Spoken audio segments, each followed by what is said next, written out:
Okay, well, first of all, it's not the last page. We have one more after this one. So determine the equation of a graph given 2 points, but this time I'm not going to give you the graph.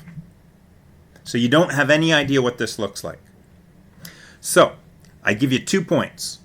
You choose one of them to be point 1, x1, y1, and you choose the other one to be point 2, x2, y2. Doesn't matter which one, you just have to pick.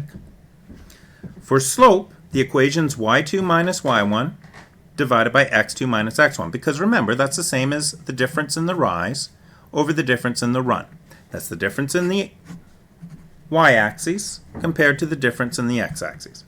So y2 in this case is 11, and x2 in this case is 5.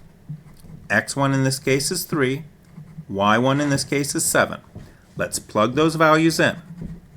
So it's going to be 11 minus 7 divided by 5 minus 3.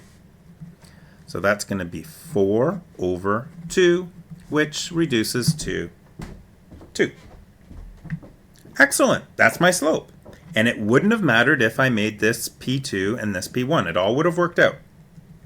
Next, find the y-intercept by substituting in one of the points. It doesn't matter which one. So right now you know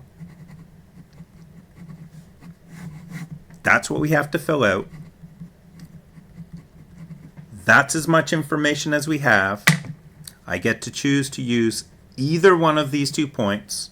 I'm going to use 5, 11 just because.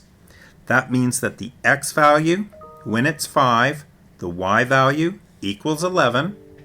So that means that we're going to get 11 equals 2 times 5 plus b.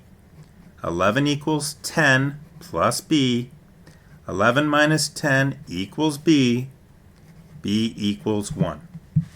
Now I know my slope, I know my b, and we know that y equals mx plus b is given by y equals 2x plus 1.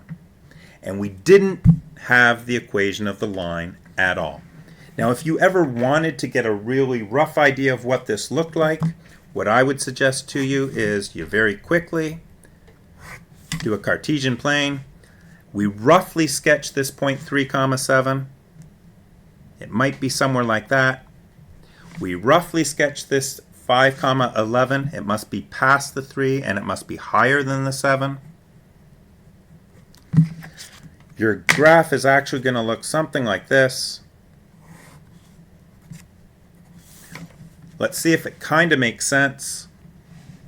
Well, it's a really, really rough graph. You'll notice that my b value is supposed to be +1. Right here it shows it as -1, so this is a really bad graph. It should be more like this, where I'm crossing here, and I'm getting 3, 7 here, and I'm getting 5, 11 here, and I'm looking at a rate triangle here of run of 2 and a rise of 4, or a smaller rate triangle, which is a run of 1 and a rise of 2. Again, this question did not ask for this. This is just me using the information to come up with a rough sketch, and my first rough sketch was not very good. All right, example 6, and then we are done. So let's do this.